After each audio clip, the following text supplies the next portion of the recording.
Hello, everybody. Today I'll talk to you about the famous play of William Shakespeare, Macbeth. Now, Shakespeare wrote four famous tragedies: Macbeth, Hamlet, Othello, and King Lear. Macbeth is very, very popular because it deals with a character which is very much prevalent around us, isn't it? That is, if you go around the place and if you move into your society, if you move into your house, look around your own house, you will find that people like Macbeth are still existing. And that is why Shakespeare's plays, especially these tragedies, are regarded as very universal. Universal, why? People do question that why we read Shakespeare even today.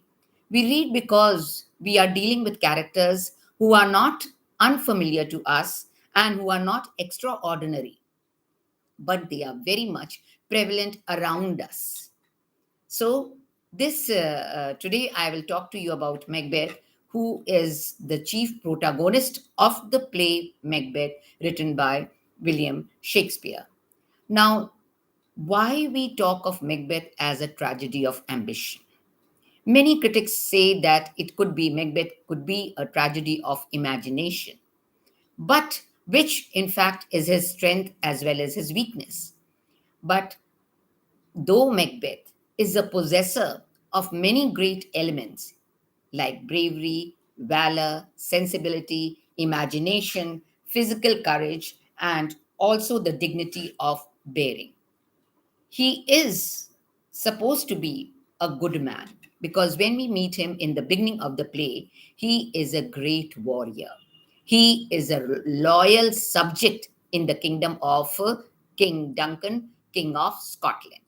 A war is going on between the King of Norway and the King of Scotland, and Macbeth and Banquo. Banquo is supposed to be his very, very fast friend as well as a foil to the character of Macbeth. Both are warriors, both are loyal subjects also, both have gone out for the war. And when they come back, they return victorious.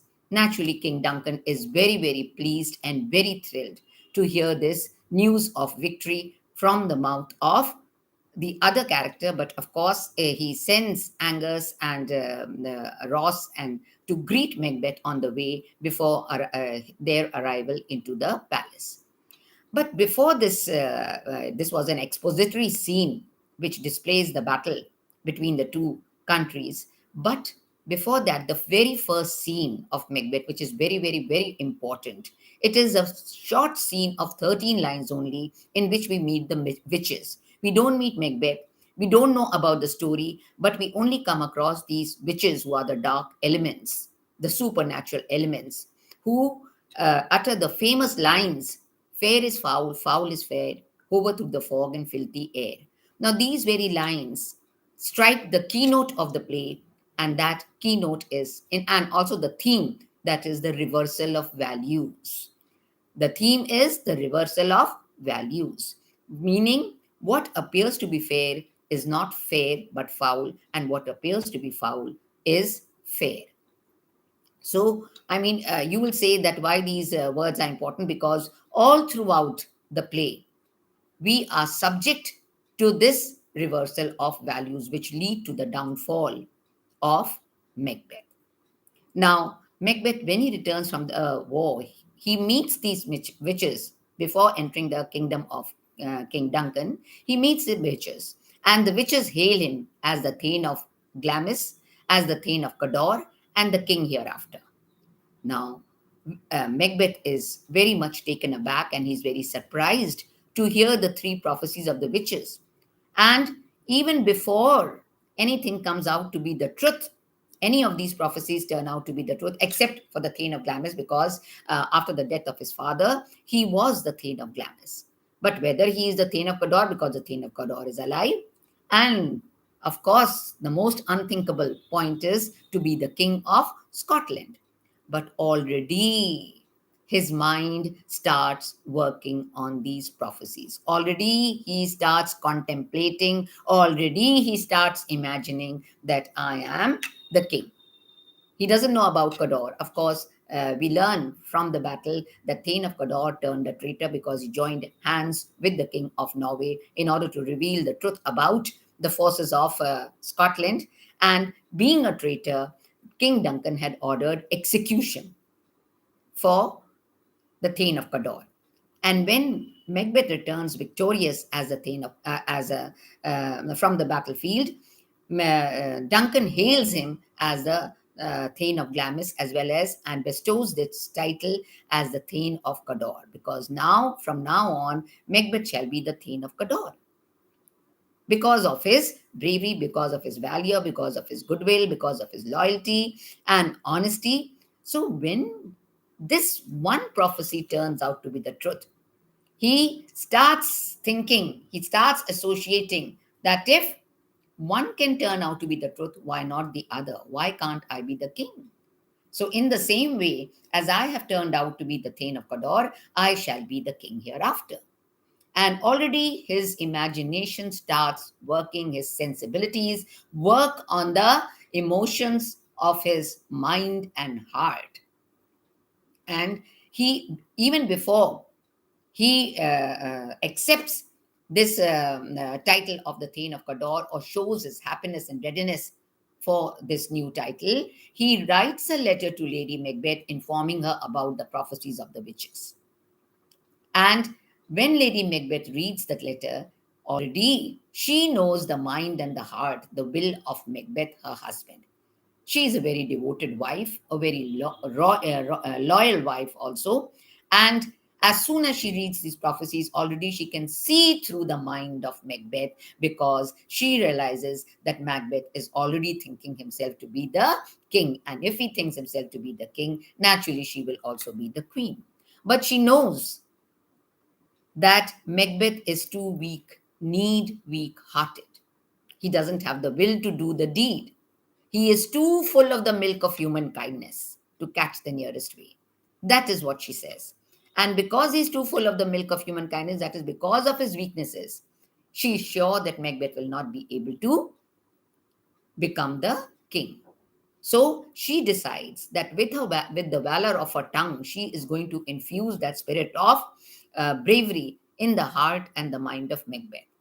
So, after receiving the news of being the Thane of Cawdor, when Macbeth goes back home and talks to his wife, the wife is already ready. Already she knows the mind of Macbeth, and already she greets him with his new title. And at the same time, she is naturally provoking him, instigating him in order to be the king.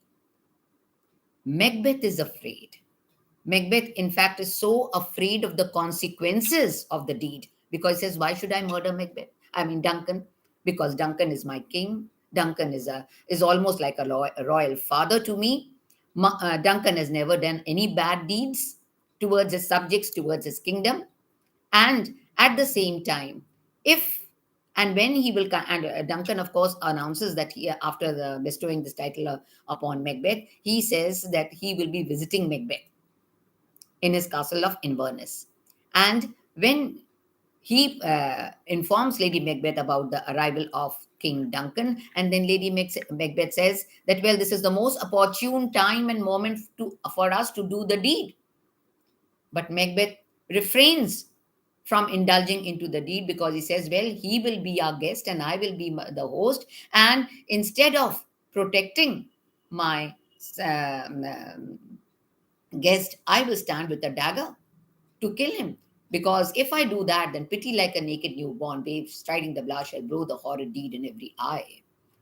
He's afraid of the consequences, because he knows that if Duncan is killed, everybody will cry and everybody will suspect.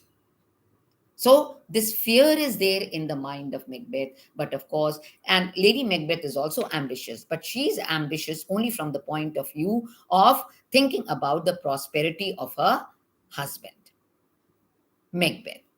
And that is why, with the valor of tongue, she says that, come, you spirits, unsex me here and fill me from top to toe with direst cruelty.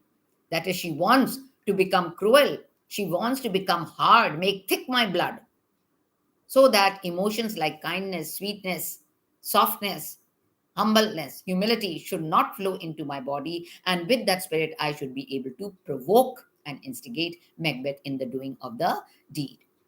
And with her valor of words, naturally, Macbeth finally decides in the commitment of the deed. And in fact, Lady Macbeth plans out the whole deed, how she will intoxicate the two grooms, the chamberlains who will be lying besides King Duncan, and they will be overtly drunk to such an extent that they will not know who has committed the deed.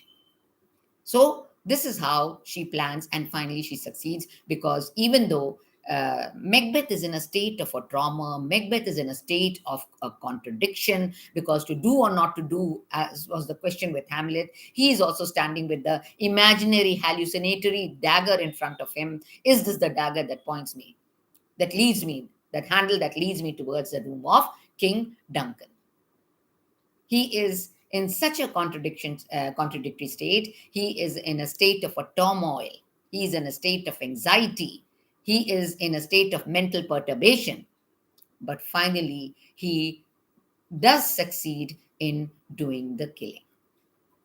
And Lady Macbeth, how she excuses herself, she says, "Well, are you a man in refraining from doing the deed? I would have done it only because King Duncan is resembling my father while he's asleep. Therefore, I am not doing the deeds." How she escapes in the commitment of the deed. But when the deed is done and when it is covered, Macbeth is now afraid of the consequences. The first is the witnesses, because he knows that as soon as the chamberlains will come out of their intoxicated sleep, naturally they will deny, because both of them had planned that when people will discover the murder, they will say the chamberlains, out of intoxication, have committed the deed. And Macbeth knew that the chamberlains will deny, and then again he will be in a fix, he might be caught.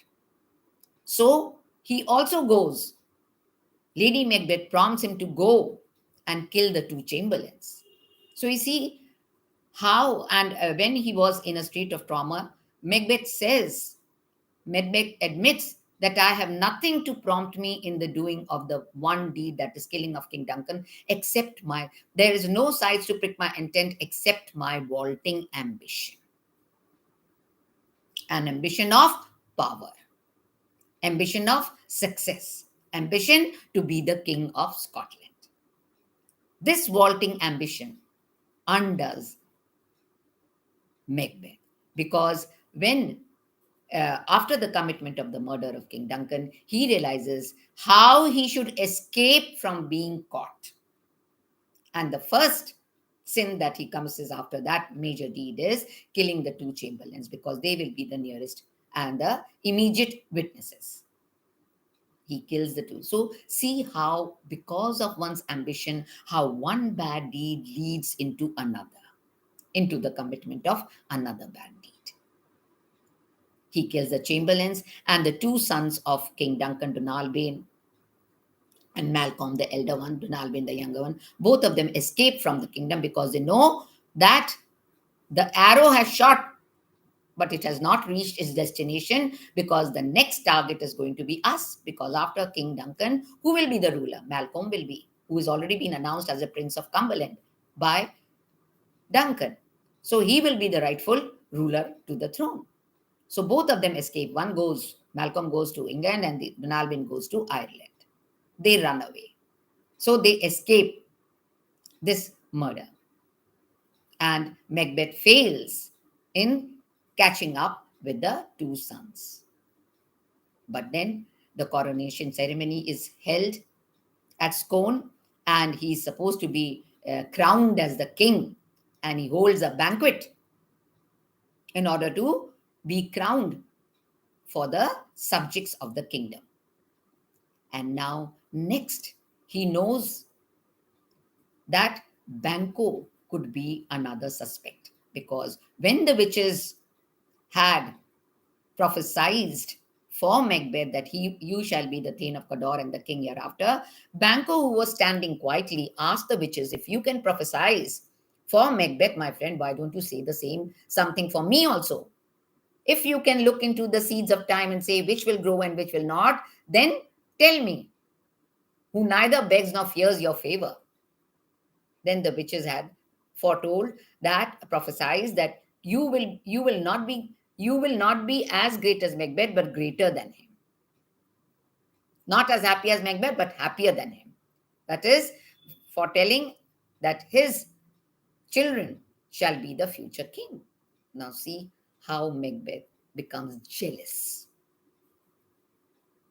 He says, well, I have labored in committing the murder of Duncan and the Chamberlains, and the crown will not lie in my line of successors, but it will be usurped by Banquo's son. So for him, I have filed my mind. For him, I have committed the deed. And he does not deny the nature of Banquo because he says he's the most wise person, the most practical person. Banquo is not led by his sensibilities or emotion, he is led by his mind. So that is the most important part. And he plans that I must do away with Banquo, even though he is his dearest friend. And before the coming of the banquet scene, he already plans the murder of Banquo. And this he cannot do himself now because now he is the king. He cannot go out and hold a dagger and murder Banquo.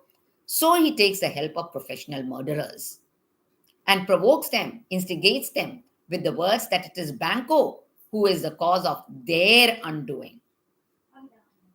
And that is why he instigates them that, well, you commit the deed, the professional murderers, because once they do it, he will enrich them and they will become dearer to the king. Or what happens? All the subjects, want to win the favor of the king.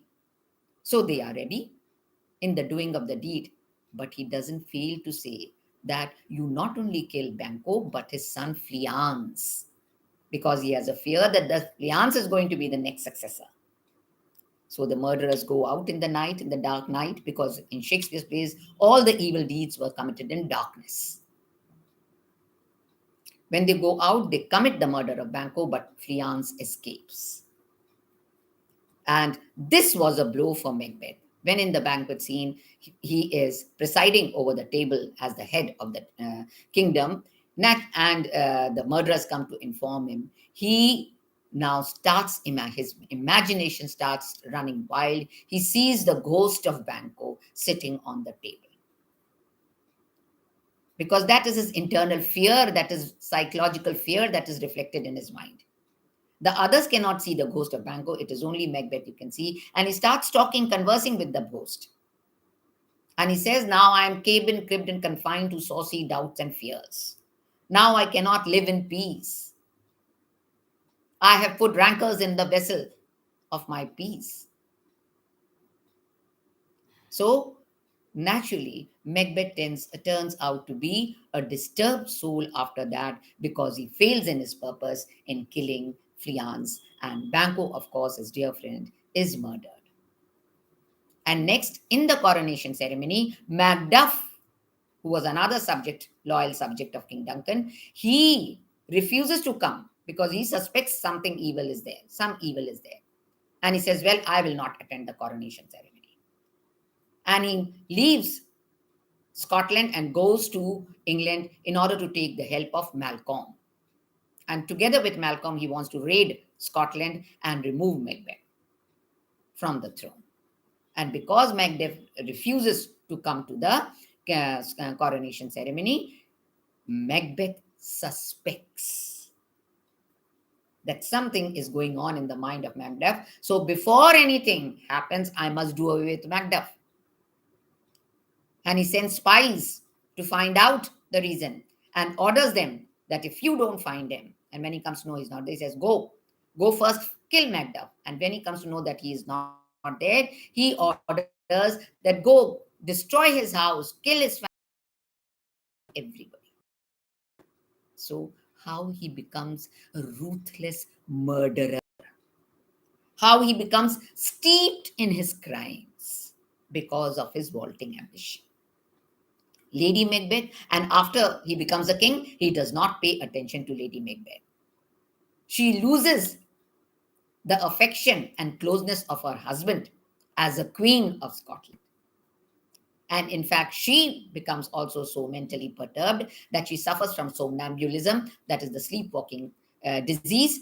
And finally, she's seeing blood all the time on her hands. And she, in the beginning, when Macbeth was afraid of the blood on his hand, she has said, "A little water will clear us of this deed." And now, in that sleepwalking scene, she says, "Will all the ocean, the waters of the Neptune Ocean, clear this deed from my hand? And will all the perfumes of Arabia not sweeten this hand of mine?" So she is another tortured soul who dies in her sleep because of her suffering, mental agony that she is suffering for the sake of her husband. It was not her personal prosperity, but the prosperity of her husband. She loses the affection, the love of that man for whom she had provoked him in the doing of the deeds. So, naturally, on the other hand, Malcolm and Macduff plan to invade after a conversation, heart to heart conversation with Macduff. Malcolm and Macduff both plan with the English forces to invade Scotland and overthrow Macbeth. So he finally does appear. But before this happens, the witches, he again goes, when the man is in fear, he will fall back on things which will support him, which will give him comfort, which will give him the surety that, well, he move on. You are right. Nothing will happen to you. Nobody can destroy you. So again, he goes to the witches to find out what lies in his fate. And this time the witches makes another three prophecies, which are illusory, all fake, because first prophecy, beware of Macduff. Second, you shall not be vanquished till the Burnham Wood walks up to Dunsham. And third was that I will kill you. So beware of Macduff. He says, when first is right, I have decided to kill Macduff. If Macduff, I have destroyed his family. But second, Burnham would walk up to Dunsham, then only I'll be vanquished, then only I'll be conquered. And this cannot happen. How can a wood walk? How can the trees walk? So I am safe. Nobody will be able to attack. He strengthens his fortress at the same time. But Malcolm was clever. He comes up to the Burnham Wood and he asks each soldier to cut a branch of tree and use it as a camouflage in front of them so that from a distance it will look as if the wood is walking. So this prophecy also turns out to be the false prophecy. And thirdly, any man born of a woman shall not be able to kill me. So when he meets Macduff face to face on the battlefield, Macduff says, well, I was born prematurely from my mother's womb. So, naturally, this undoes the third prophecy also, and Macduff is able to kill Macbeth. So, Macbeth, the tragic hero, meets his fate, meets his end, meets his damnation because of his sins and crimes, and all due to his vaulting ambition. And this is what happens in life also. People are so having ambition is not bad. Let me tell you, we all should be ambitious in life. But excess of everything is bad. Too much of anything is bad. Surplus of anything is bad. Surplus of wealth is bad. Surplus of ambition is bad. Surplus of anything is bad. So being over ambitious, and by being over ambitious, you are trying to adopt evil means, underhand means, committing crimes, committing errors, which affects the lives of the other citizens, and it disturbs the whole nation. So Macbeth was able to achieve his end, that is being the king of Scotland, but by foul means. And God is there. There is poetic justice in the play also, because according to this poetic justice, God will have to make you undergo retribution in life, and you will have to pay for your deeds. So that is the tragedy of Macbeth in the play Macbeth. Thank you so much.